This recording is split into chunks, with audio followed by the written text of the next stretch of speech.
Tonight for dinner, we have fall off the bone tender Sauerbraten.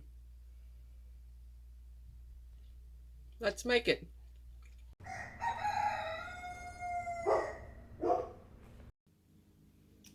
I am doing my Sauerbraten today with a Boston butt, that's pork. I'll just cut off most of the fat and then the other pile is for smoking it some other time. Traditionally it's done with beef, but it's also always been done with different meats, but depending what was available. I did make this with venison before and it tasted the same. It tasted really, really good. But because venison is so lean, it doesn't fall apart the way I like my sauerbraten to fall apart. And here I'm mixing one quarter vinegar into 3/4 water because we need this for the brine to where it can sit overnight. You can use red wine for this. I like the acidity of vinegar.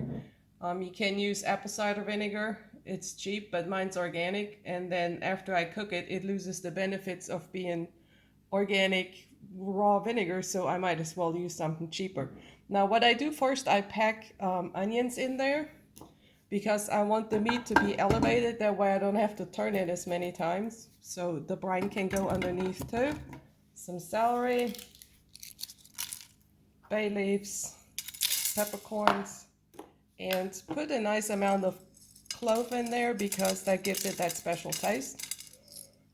And then all we have to do is pack the meat in snugly and add the vinegar water. Lid on, and in the refrigerator it goes for 1 or 2 days.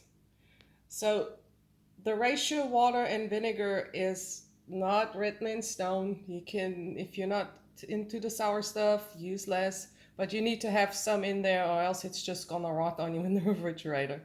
See you again in 2 days. Meat has been in for 3 days actually. I decided to cook something different yesterday and I'll take it out. It's a big piece. And I'll just let this drain off and it'll sit there and get to room temperature. The veggies are strained out and this is the brine which I will use to season the gravy that it's going to be cooking in. It's time to brown that roast on the outside, not to cook it, just to brown it so it gets a good flavor on the outside. You want to use a high smoke point oil for this. In my case I use avocado, grapeseed works too. And to test if it's hot enough already, toss in one of the things from the little dish over here, and if it sizzles nice and aggressive, then it's time to put the meat in. In it goes.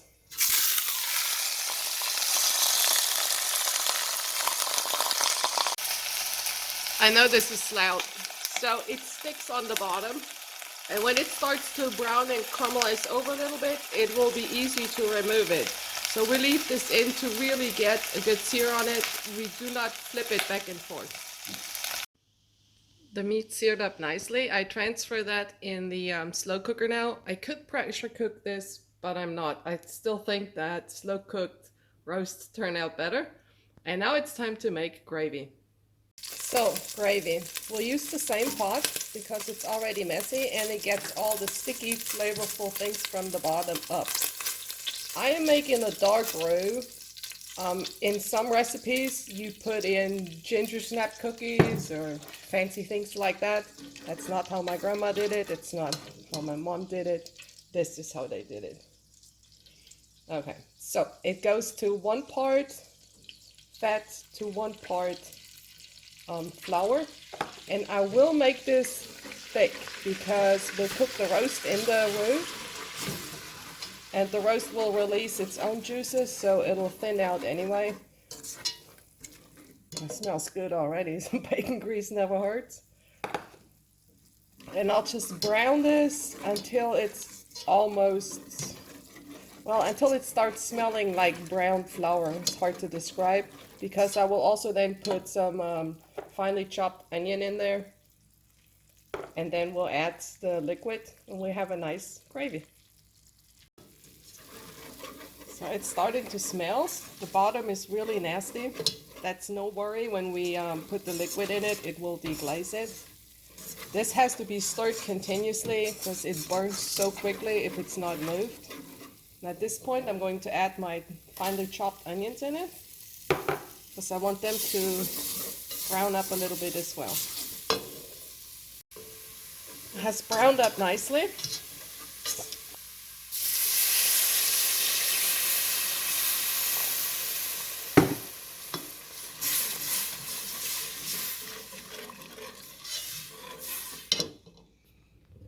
And now the brine part, because we want it to have a sour taste.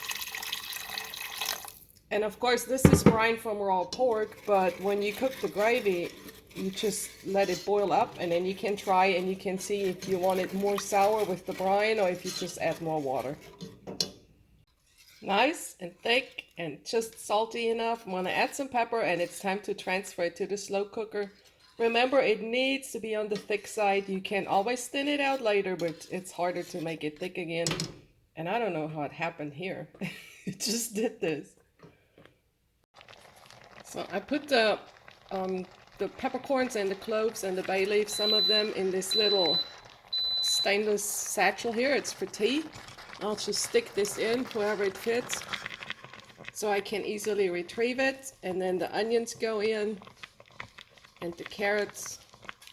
And we put the lid on. And now this looks all thick and where's the meat? But I'll show you what this looks like in about 2 hours. It's been 3 hours and look at all the liquid that came up. We're getting there. It's a massive piece of meat. I'm gonna flip this over now and then we'll let it go for another few more hours. And in the meantime, I have to make some Spätzle. It is ready. The time has come to enjoy. See how it's fall coming apart just like that? That's how I like my sauerbraten. Look there, it worked out great. We're ready to eat. All it needs is some gravy. Yeah, a little bit more. See, it falls right off with the gravy. It's so good. I'm ready to eat. Thank you for watching. Cook yourself a German SAUERBRATEN. You won't regret it.